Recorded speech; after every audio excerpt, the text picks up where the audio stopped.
Hi, everyone. Welcome to Worldview's Conversation Café for July, Managing Change and Adaptation.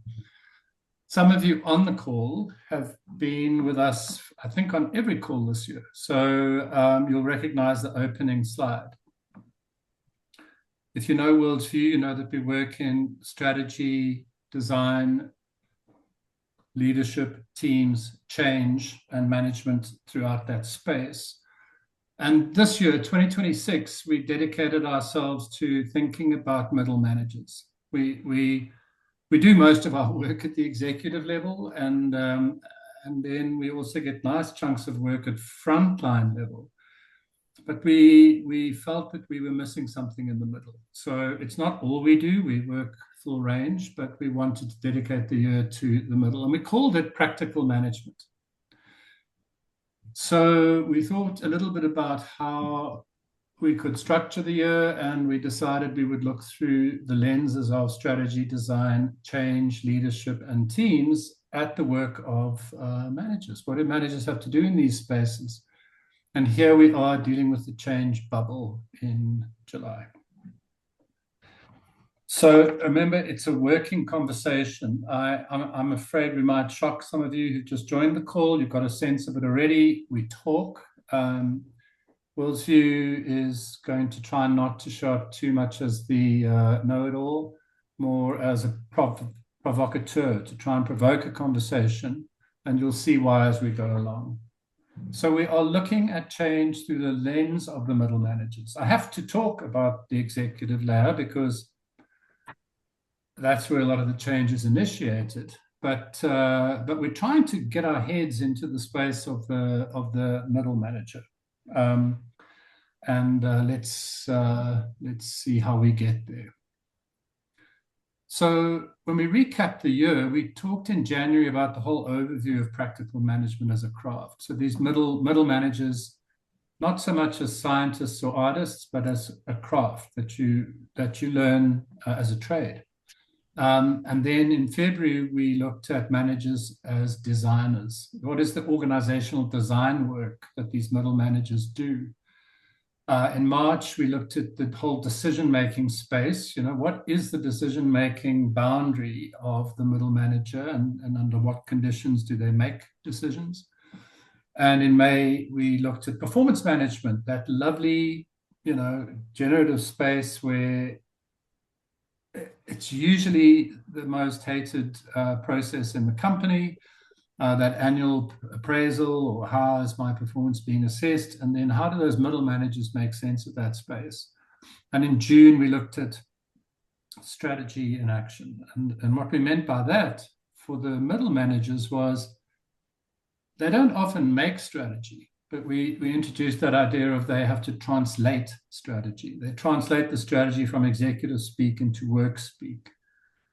And it doesn't take much of a mental leap to see that everything that we've talked about so far creates change. And so here in July, we'll look at the change space. The question we wonder most, based on what we hear, is, are people being asked to change before the organization has changed enough to support them? So quite a big sentence. So is the organization being told to change before the organization itself is ready? And what we hear is about change programs that exclude middle managers.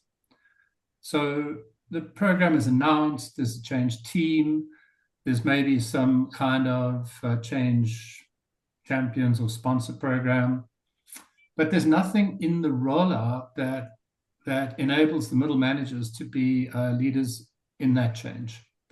It's an expectation, perhaps, but no program to bring them in. We hear about and see changes that are announced. I don't know, the typical cycle is strategy session towards the end of the year, budget cycle, and then game plan kickoff. And then we often be working with these clients and 6 months, and I'm not kidding, 6 months after the announcements of all of the new strategy and change or whatever it was, No change in systems, processes, tools, KPIs, meetings. It's as if the change program is somehow the strategic objectives are disconnected from the organization. We couldn't figure out why. Where's that disconnection happening? And then everybody's got this focus on persuasion and on training. So, the training programs are at least there always, in some form or another. And then the very persuasive presentations from executives, the 1 hour so-called town hall meeting, where it's not a town hall meeting, it's a presentation with all the compelling reasons for change. But in our opinion, anyway, managers are central when we're talking, that middle band, because they see the work, the people, and the executive view. So the questions we put out in the build-up for today was, why is change poorly enabled? What's the difference between audit and complex change? How do systems and tools enable or constrain? What are managers central, or why are managers central, and how can managers support through the transition?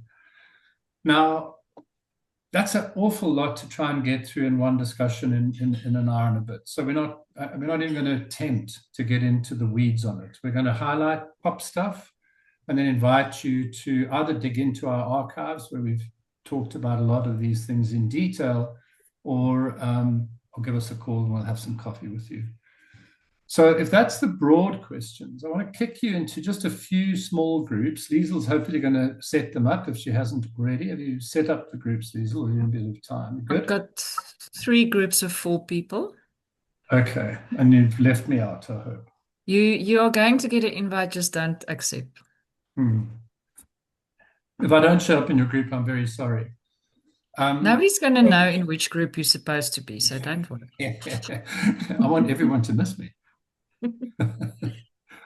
The question I want you to trigger is, how are middle managers usually treated when change is announced? And I've given you some prompts because I don't want you to just, try and dream it out of the air. It's something like they're treated as trusted partners. So they're fully engaged at the outset. And they're equipped, and it's transparent. They get all the information they need. And, a trusted partner is normally dealt with before the rest of the organization. Or are they treated as message carriers? So they're just given, communications that they're supposed to push out. Are they treated as change targets? This one, we're seeing it more and more, where the middle managers are basically caught up in the cohorts with the affected employees. They're just part of the affected group. They're not treated differently in any way at all.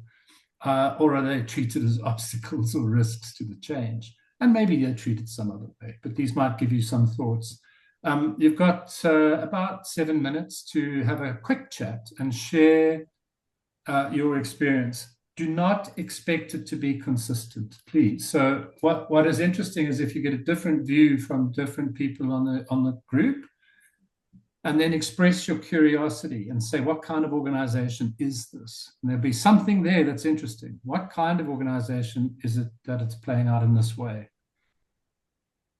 We'll see you back. Liesl, you can open the rooms, and we'll see you back in about 7 minutes. What did you notice? I'm curious about, did anybody hear stories about middle managers being treated as trusted partners?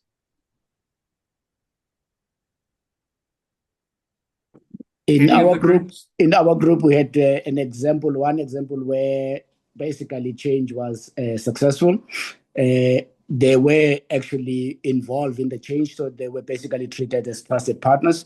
They were the one who were driving the process, and as a result, it was in that case, it was an example that was basically shared by Lawrence, and that example was a success. But we also noted the fact that those examples like those, more especially practical experiences like those, they are far and in between. Most of the time, they are being treated as message carriers, as basically there to deliver the message, and that's it. And they are told actually what to do, and change actually is done to them and not with them.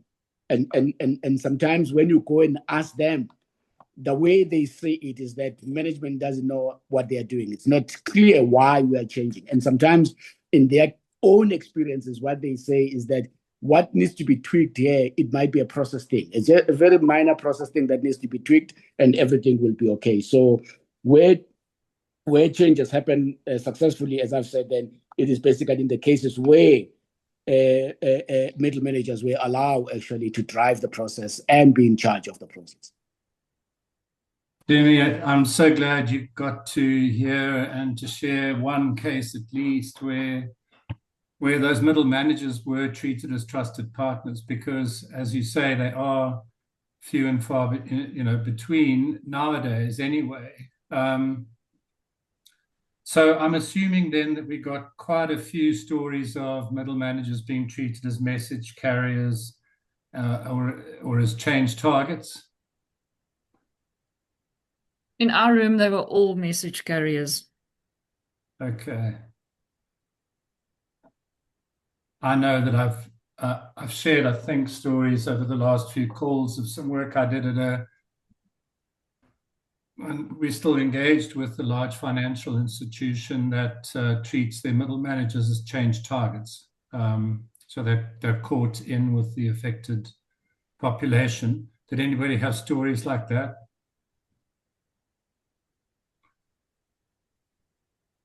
And then obstacles or risks. Did anybody have stories of the middle managers being treated as resistors, negative?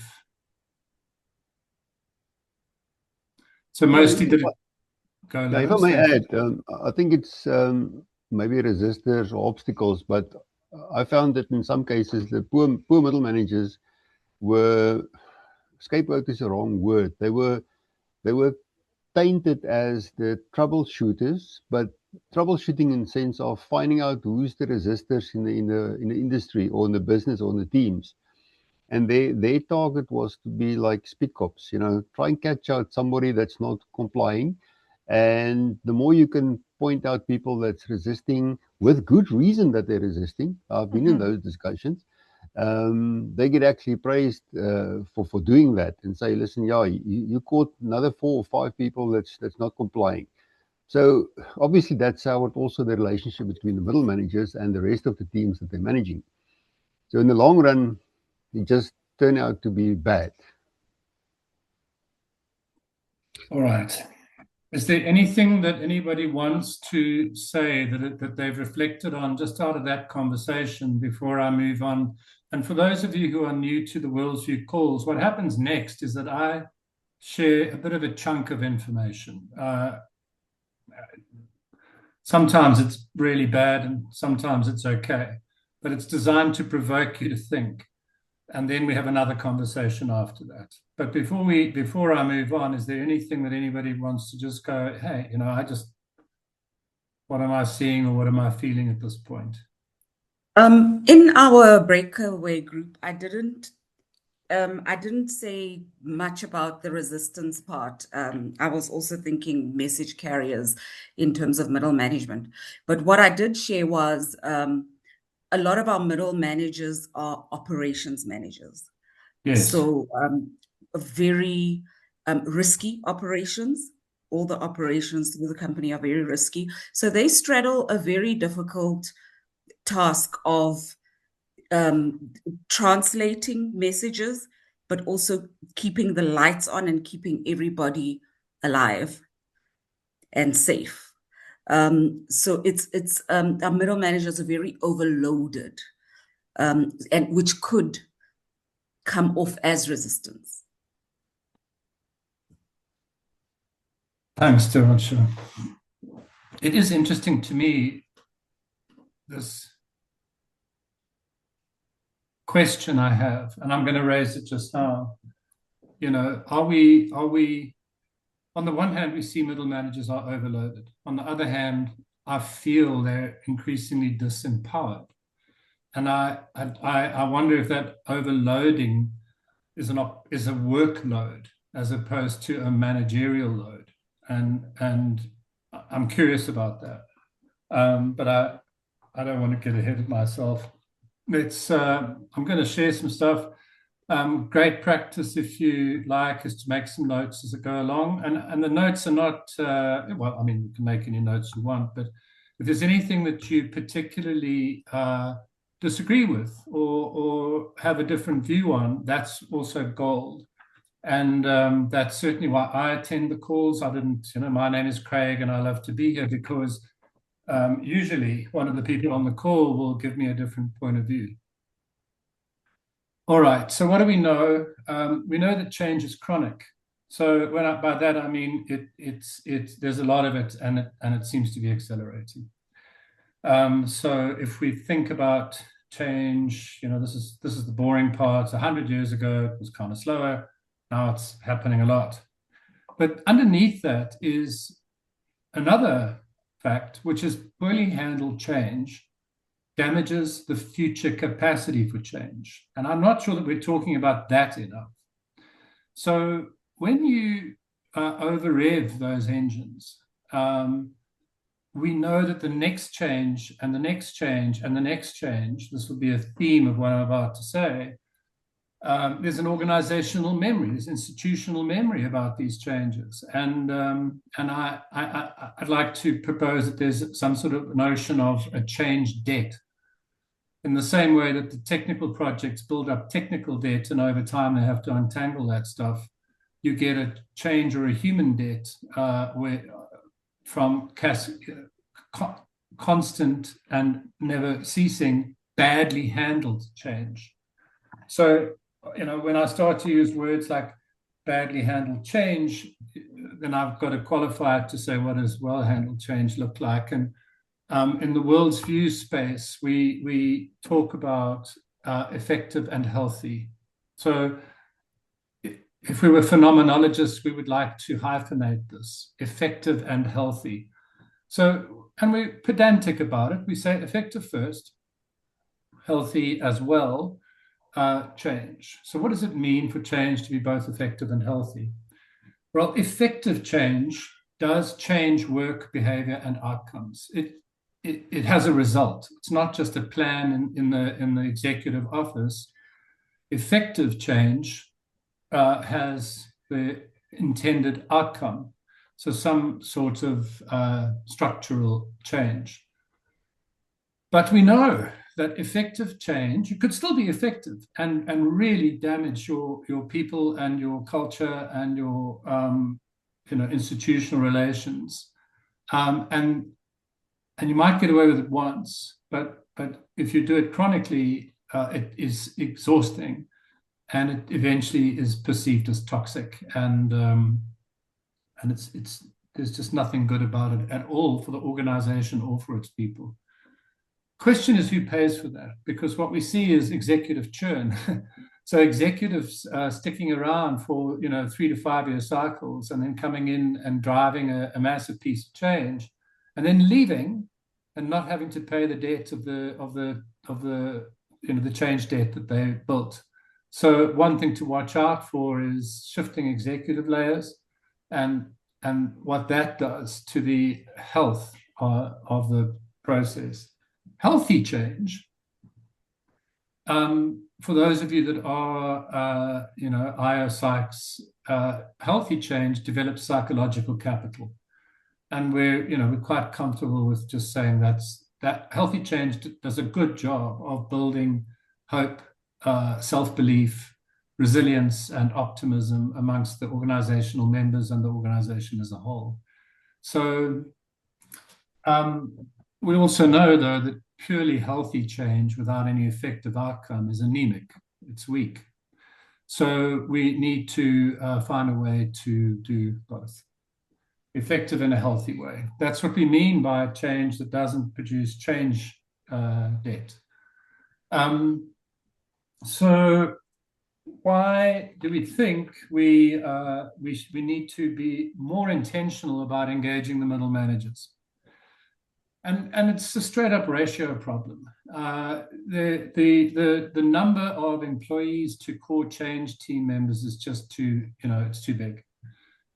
The core change team cannot possibly have the level of intimate one-to-one relational conversations with affected people And by affected people, I don't just mean, in some soft and soppy way, people whose lives are being changed. I also mean in a very hard way, as Durantia reminded us, people who know what blows things up and people who know how important it is to keep things safe. The ratio of core change team to employees is nowhere near big enough. You can try and scale it up by activating HR, but I mean, the HR to employee ratio is also, it doesn't scale. And then you've got the most obvious answer, which is this entire force of managers who are actually there to give you the ratio of leadership to employee that you're looking for in change. So managers are closest to the work and the people. And we truly believe that the only scalable change architecture is the manager-team relationship. So, really getting better at engaging the managers as a upfront before the change rolls out and equipping them pays off in tremendous ways. And I was delighted that there's at least one case that comes out of Lawrence's experience where that has been true. Of course, it's difficult for the executives to be patient enough to activate the middle management layer, because that's where the resistance is going to come to that idea. The executives are of the opinion that if they don't wait for the managers, they will be able to move faster. And they will. They'll be able to have their announcement faster, and it'll look like they're moving faster. But if you measure the amount of time from the announcement to some point in the future where you ask yourself the question, did the change happen or not? Engaging those middle managers will produce a faster result under most circumstances. And we'll talk about that in a second.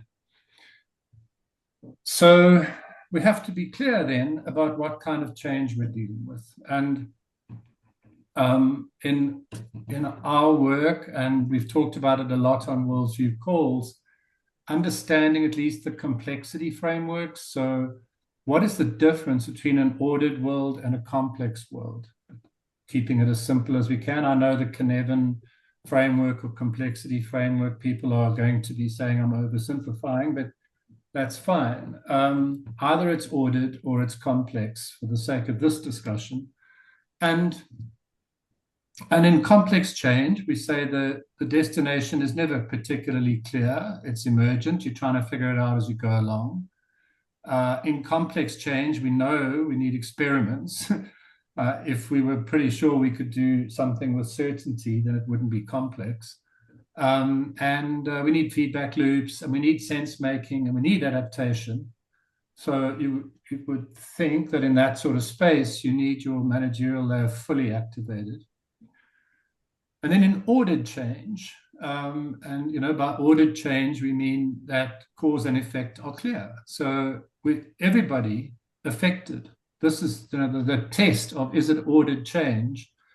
Is it all target individuals would understand why they're changing and what the change is? Literally, they'd be able to explain it. In which case, change is fairly, linear. You can have a destination, a clear destination, and a sequence of work. And you need your managers then to step in hard with plans, roles, resources, training, who's doing what bit, and do their work. So in each case, the managers have specific work to do. In complex change, which I think we've ended up with, a lot of complex change going on for reasons that have to do with the amount of change that's happening, as much as the nature of each of those change efforts. In complex change, the managers have to listen. They've got to spend a lot of time paying attention to the people who know what blows things up. And they've got to try and release constraints safely so that experimentation can happen.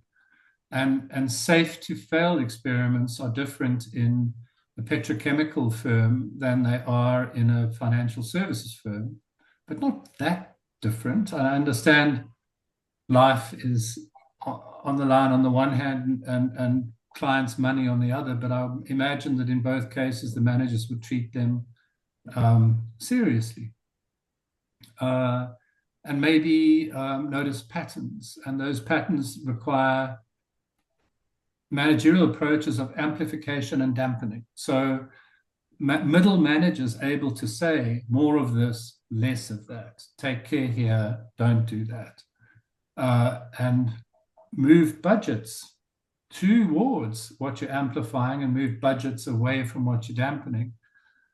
And then this word contextual, which I'm going to come back to in a second, with contextual discipline and structure. On the audit side, though, middle managers have a completely different piece of work to do. It's the, I think I'm stealing fairly obviously from ADCAR here, but you could just think of ADCAR, clarify the impact on people so that they become aware of what it means to them. And remember that ADCAR awareness, sorry, when I say remember, I sound like I'm a school teacher. But that ADCAR awareness is about awareness of how it affects me. It's not about awareness that there is a project that the CEO has announced. It's awareness of how it affects me. Then I can just, decide whether I'm committed or not. And it's great for a manager, my boss, to talk to me and say, Craig, do you know how this affects you? How do you feel about it? Are you in? That's that commitment piece. And then, of course, provide the training, some on-the-job supervision or some course, monitor, schedule, remove obstacles so that we can get on with the full activation.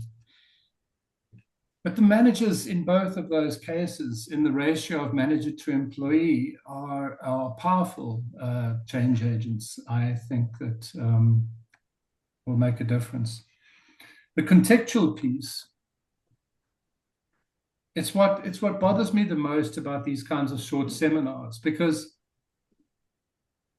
if you are the kind of business that produces once-off things, like once-off consulting services or once-off manufactured goods, or you're in the batch production space of some chemical process, or you're in a classroom environment, batch production in the academic or professional services space, or you're in mass process, I don't know, UNISA, mass learning, or a petrochemical firm in full-scale production.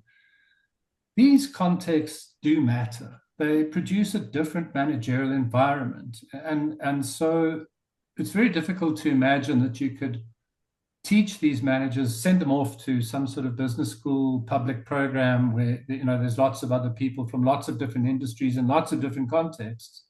And then they're supposed to come back and try and land that back in your business. So again, we've got a very strong belief that don't stop sending people to fancy programs. That's fine. But if you really want to equip your managers to deal with change, then you want to do that in-house, and you want to do it in small groups of managers, and they've got to figure some stuff out. And I'll talk a little bit more about that in a second. What happens when we don't get it right, when you don't do anything? And again, this is very much a kind of a generic storyline. The executives have a clear plan. They know what they wanted to do, and they make an announcement, they book some training, the systems that kind of start changing. The vision is strong for the executives. Everything seems simple from the executive layer. I not only have counseled and advised them, I've sat in that layer. It feels a whole lot easier than it really is. And then the executives start to change their performance expectation. They think, well, we've announced the change. We want you to do some stuff differently. The managers only get partial signals of the executive's clear plan. It's unavoidable. Again, the IO psychologists amongst us understand the semiotic problems and the communication problems that go on with, I say one thing, Lawrence hears something different, Derancha hears something else, and Liesel hears something else. And that's, just us on this one call. We all notice different things and we pay attention to different things. The managers get partial signals. They then start looking for clarity. The work redesign is unclear. Even as the training's going on, they're not quite sure what the work design is supposed to look like. They haven't figured out local implications. Where the executive vision is strong, the managerial memory is strong. They remember 5 CEOs ago. They remember 3 different change programs ago. They remember 2 different IT systems ago. They're not as forward-looking as the managers are, as the executives are, just out of the box. That change debt is sitting with them. They're holding it. And where everything seems simple to the executive, everything becomes complex for the manager. They're trying to manage past, present, future, old systems, new systems, and too much. And then the KPAs and KPIs haven't been changed, usually because the executives haven't got themselves together to decide what the new managerial, the KPA performance standards are going to be. So the managers find themselves in this ridiculous position 6 months down the line of managing against old KPIs, while executives are asking for new results. And then from the subordinate end, what started as a clear plan in the executive suite, partial signals for the manager, is just rumors. And those rumors are based on that same institutional memory, but they just amp up anxiety. So people more and more, as the pace of change is running, that anxiety runs harder. They experience order and complexity simultaneously. So some parts of their job are the way it used to be and others are changing. And then this was a new one for me. I realized I was listening to stories of people saying, I unexpectedly got rewarded and I unexpectedly got punished. I mean, there was a story of some people who got fired for doing what, even in retrospect, seemed like what they were supposed to do. But they had stepped outside the bounds of some new change initiative, unexpectedly praised or punished. And we know that it is very much punishment and reward that drive behavior. So poorly enabled change creates unnecessary complexity. But again, what do you do about that? We know that managers can't do everything. I'm definitely not saying middle managers are superheroes. But what they can do is they can help teams to understand what's changing and why, if they get early, honest, and usable information from the executives. They can translate change into work implications. They can critically identify system, tool, workflow, meeting setups that block change. And they do. They just often don't have the authority to change them. They can review the local KPIs, which I think is a biggie. I personally think that change doesn't start until the managers have worked with the executives to change the KPIs across the business. And if you haven't got executive clarity on what those KPIs should look like, I don't think you can truly say that your change vision is particularly clear. Alternatively, if you're operating in a much more complex space, then you've got to dampen down the whole performance management system. As we said, release constraints, dampen down the performance management system, embrace the uncertainty, and then reform on the other side, a bit like that Lewin unfreeze, change, refreeze kind of stuff. So the managers can do that if the executives enable them. Well, how can we get the managers to do that? First thing is to reframe the roles. So HR OD change teams, such as they are, I mean, if you're a big enough firm, you'll probably have a whole OD office, a change office, PMO. And if you're a smaller firm, it might be a part-time role for an HR exec. Well, the first thing I think we're calling for is just a simple mindset switch. Equip your managers upfront. Figure out how to do that. Whatever your context is and whatever your organization is, and make sure that there is tools and that they're given some facilitation skills, they're given some process support. Help managers through workshop structures, help managers work together to identify structural and performance issues, equip them for the difficult conversations, And then make sure that you've got the escalations to the executive sponsors. So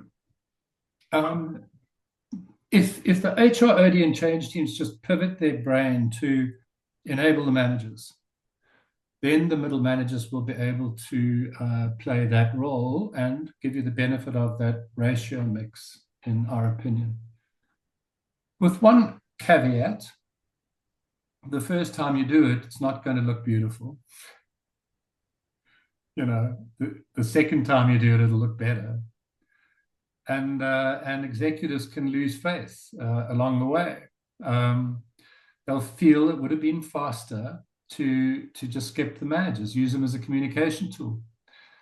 And they might be right, but the change debt that they can't see, and some of them won't stick around for, will come. The bill will come. And there's enough case stories around to show that the bill does come. So a good change process will engage managers early. And I don't want to spend too much time on this slide. What does that look like? What does a good manager enablement process look like? Now, if you are subscribed to Worldview's emailer, the tips and tricks emailer that we send out on Wednesdays, then you've already got the recipe for this, because we sent it out last Wednesday. And we sent it out in quite a lot of detail. And I don't want to go through the detail today on the deck. But I'm suggesting 2 workshops. Workshop number 1 would be, manager sense making and a local diagnosis workshop. And if you need an agenda for it, we emailed it out last week. And if you didn't get that, we'll send it to you. What will you be discussing? You will discuss the structural impact. You'll have to make sense of it. So we're going to try and move the clarity in the executive's head into clarity for the managers. And we're going to do that through a discussion on practical things like, what are the systems impacts? What are the tool impacts? What are the workflow impacts? What approvals, meetings? You'll see the performance impact. I want to see the new KPIs. It's either we're clear about them or we're not. And if we're not, we better figure that out, or OKRs or whatever it is you're using. What's your scorecards? What's your incentives? Yeah, help the middle managers figure that out. Then we can deal with the people impact stuff. Which of my people will I be worried about? Who's likely to resist? How can we help? And then boundary issues. Now, some managers aren't equipped for this. HR and L&D have to do quite a bit of paving the ground to get managers to, as weirdly as it sounds, to equip managers to help people through change. And even then there's a clue, because if managers aren't already doing that, what are they doing? So workshop number 2 is come back about 10, 15 days later, not much later, 10 to 15 days. Again, bring the managers back together. And now we want to process what they're hearing and where they're stuck. And just those 2 workshops, maybe half a day each. Maybe the first one is, 3/4 of a day and the second one is a half day. That investment alone, I am willing to bet, accelerates your change curve. Where it's done, where it has been done, I mean, Worldview's done a lot of these purposeful teams kinds of exercises. Amazing outcomes. So, you feel like you haven't got time to bring those guys into a room, but when you do it, you reap, what you sow. So, yeah, just run a couple of sessions, have good facilitation, a bit of structure in those sessions. It has to be localized. You have to prepare. You have to pull into that session. What are the changes in the systems and tools and workflows and so on going to be? The executives have to think that stuff through. And where they're not sure, they've got to be confident enough to say that they're not sure and use the middle managers to harvest out the rest of the change. So I'm going to put you back now into your groups and invite you to process what you're hearing. Another 8 or 9 minutes, and we'll make it 9, and then we'll just make the debrief quicker. And again, I've given you a prompt. When it comes to change, managers in your experience don't share the vision, or they've been weakened over time. or they're brought in too late or not at all, or they're just expected to change too quickly, or they're stuck with old KPIs, or change is managed as if it's ordered, but actually it's complex, or vice versa. Whatever it is that you'd like to do. I'm going to open the rooms now, and you know how it feels once you get this. Don't waste time. Get chatting. Welcome back. Hope that felt a little bit longer in Bali. Guy, you're welcome to say anything that happened in the room, and I'm particularly interested in where do managers need more support, or don't they?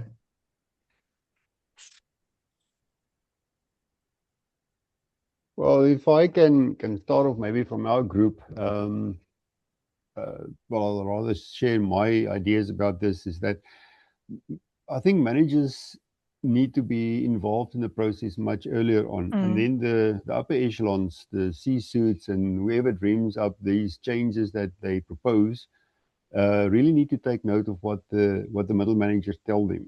And one of the projects I can remember is changing job titles or job designation, the formula of doing that, also job levels, organizational structure.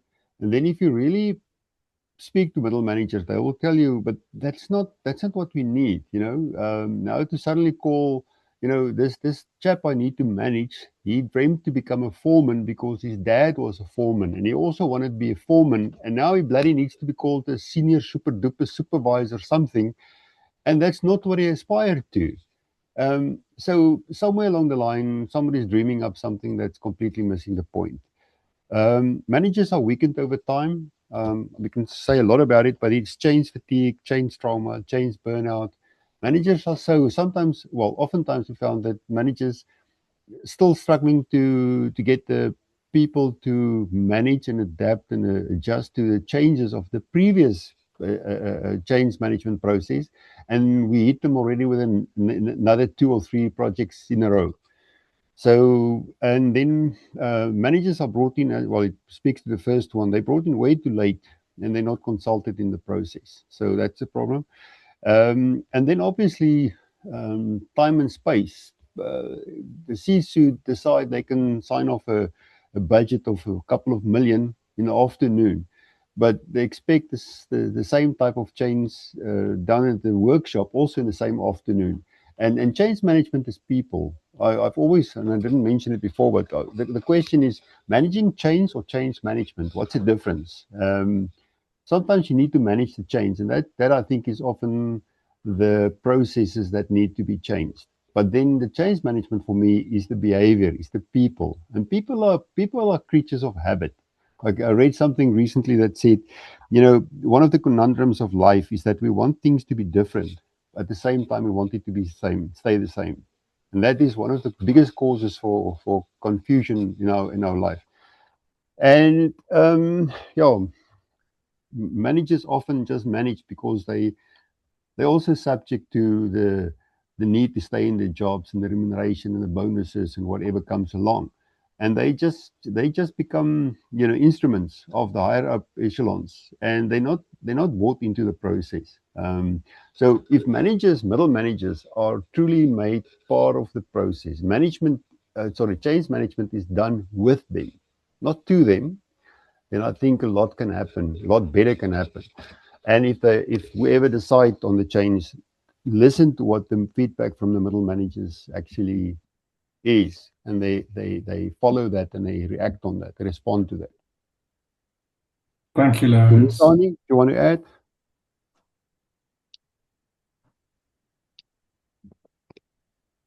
Anybody want to pick up on that? Dumi, are you coming in? I've had to, well, Dumisani has successfully delegated this to me. So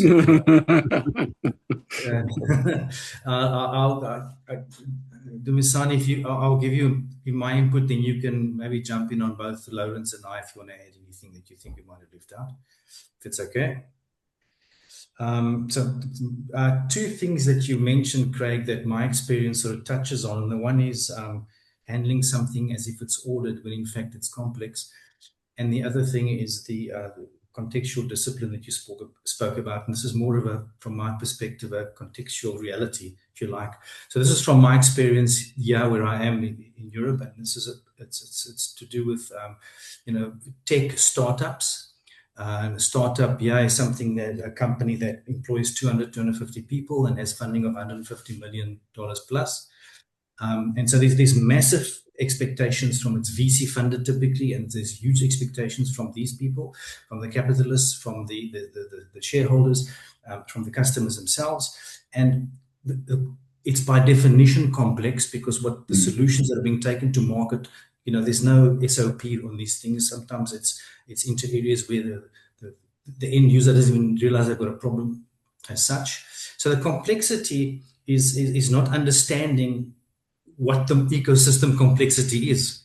And typically, this has been my experience, the leadership are not experienced in taking these startups to scale-ups, industrializing and commercializing them. They've come out of, pilot programs or universities, but they almost treat it as if it's ordered. And the middle managers are particularly poorly enabled, because change by definition is what's required, and they've got to be agile. And our experiences as the leaders just not trusting the middle management. These are the client-facing, operational-facing guys that understand what the market requires, both in terms of product development, in terms of commercial, contractual models, the whole thing. And there's this just do as we say.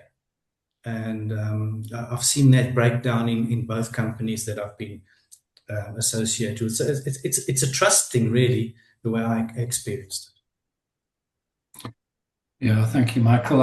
If I can try and take 30 seconds and say, we traced that startup to first prototypes to early signs of win. At the same time, you've got the capital gates moving. So you've got shifts in the shareholder level. You've got massive shifts at the operating level as you're trying to ramp, and eventually you do get some traction.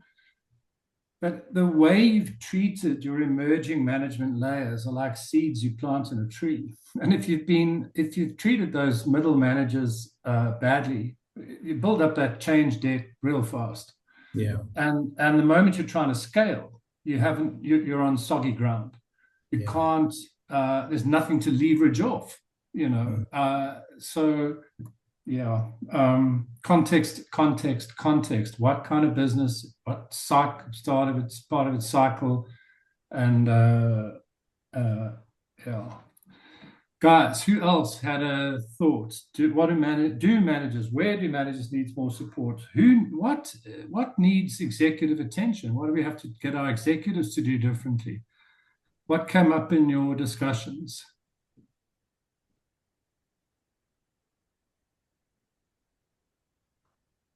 Great.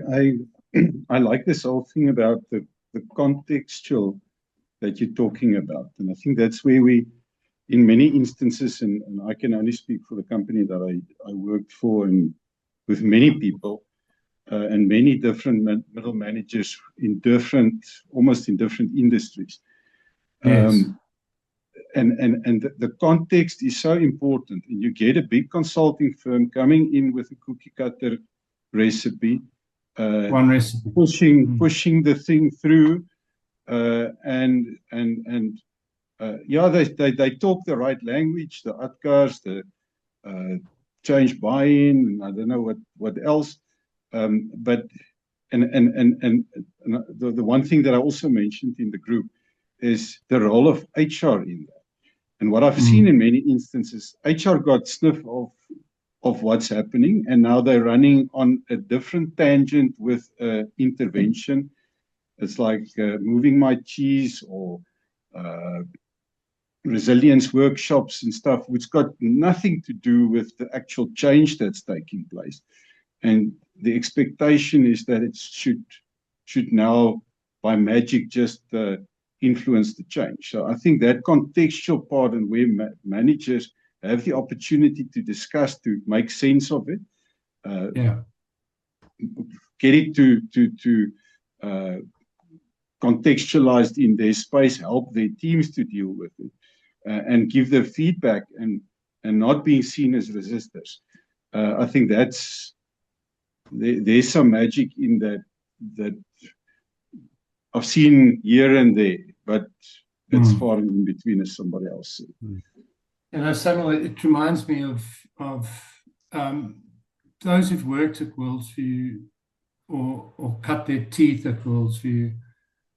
That effective in a healthy way thing, we take it to the extreme. So we would prefer never to run a workshop on who moved my cheese. We would prefer never. I don't even honestly like teaching people change concepts. I want the change project on the table, and I want the change practitioners in the room, and then we'll teach the change concepts on the project. Figure it out on the job, So if you're going to do who moved my cheese, fine, but you've got to wrap it around some cheese. There needs to be some really smelly cheese on the table that's really causing problems inside the business. And then, maybe I'm stretching the metaphor a little too far, but yes, there's often a disconnect between L&D spend and middle line need.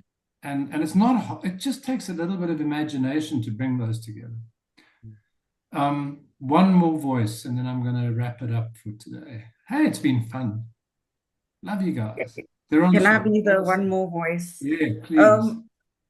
So in my group, I discussed something I'm very passionate about, and it's building change maturity in the organization, right? Or else your changes will always just bounce back. And your managers will never be confident enough and resilient enough to take the change to a proper sustainability. It lies in that layer to actually sustain the change. Samuel, I'm so sorry. I'm preaching about maturity again and again. My team is so sick of me. But you build the small little things in terms of what is the capability that we need? What is the language that we need? Just keep going at it. Keep going. And yes. Don't just roll into all the changes. It's a long-term thing, but it can really help you in terms of sustaining that change and really enable those middle managers to activate the organization and sustain the change. That's the hard connection, Deransho, between psychological capital and the actual work. If you can consciously link in every session that you do, here's the new change initiative. How do we build hope, resilience, optimism, self-efficacy in the management layer? Because the manager to employee ratio is such that if you build the psychological capital of the managers in relation to change, that change maturity, it infects the employee base. But it needs a very strict diet, and you have to work very hard at it for a very long time. Sonwaba Shebane, I suspect you were going to give us your voice, and I want to invite you to close us out. Okay, no thanks. I'm just going to be short because so I indicated to the colleagues I was with that I work for government. So for government, it's on its own, it's complex. Yeah. And sometimes it's not even about middle management, because even your executives sometimes may not buy to the change. It depends on what is the agenda on the table. Sometimes you've got the minister that comes in, the other one goes, and your DG immediately leaves. With some of the DGs, you've got other people who don't know where the train is going. So you've got a mixed bag most of the time. So change is not that always easy, and there's always distrust because the previous one came and promised this, did not deliver on it, and therefore now how are you going to deliver? But the catch is with us who are in whether HR or in OD. In my case, I ran that program. So but you were with these people, and 1, 2, 3, 4 never happened. So in the last one, I was saying to the colleagues who have done it differently, where we try to anchor for colleagues to understand what is change, so that in future, anybody who's talking about change, they can understand what is change. Secondly, we then ensured that we have in the change management teams all people in different groups deliberately, whether we're at the lowest level, you sit there. When we're in meetings, everybody takes up their cap of being, whether a director, chief director, DDG or DG, you are a participant. And it's bearing fruit from that level. But also, we ask everybody to state what is it that they want to see changing in the organization. And we had meetings that were planned where you don't only bring senior managers, but you bring everybody. Because sometimes when you separate your senior managers with lower level, you get different messages. So we then said, let's trust each other, say whatever that you want to say in front of that particular person. If you're not happy about how they conduct meetings, as an example, all of those things. But we also brought the unions on board, where we had constant meetings with them so that they can obviously meet with their members and ensure that they participate. But it is complex on its own, and it's very hierarchical. So sometimes those things on their own, they create problems, and it's politically charged. Thank you. Mr. Shibani, thank you. You remind us again, context, context, context. And when we say government, we think we understand the context, and even then we don't. It's nuanced. I believe, truly believe, that some of the best change stories in South Africa in the last 10 years have come out of government. And obviously some of the worst. So it's different settings. Not every part of government is the same. Not every part of government is complex. Not every part of it is ordered. But one thing we can say for sure is it has its own unique flavor. Guys, I've loved today. I would like to just quickly, if you don't mind, wrap it up. I'll try and do that in 2.5 minutes or less. So the world's view perspective on this, and I think it's pretty much your perspective. Change capability is built through managerial practice, and our local expert on that is Deron Shokokong, and she is definitely beating that drum. Managers need skills. They need the skills in sense making, design, performance, conversation, and adaptation. And you don't build that up in a minute. You build that up over time. HR, OD, and change teams can enable this. It is teachable, but it does require that you converge your health development work into the effectiveness stream, so that you're always working on effectiveness in a healthy way. And then the managers want to show up, and then they want to learn the skills, and it actually makes a difference to the operation. Every minute of development is focused on the operation, but with the soft skill wrap. So that's that. If you enjoyed today, remember that we will be talking in August about managing and coordinating teams. And that's going to be building on the practical management stuff. It's the middle management work. Watch out for more information on our emails. Thank you for being here. Thank you for contributing. I'm sorry I talked so much and you talked not enough. I'll do better next time. Love you. Bye.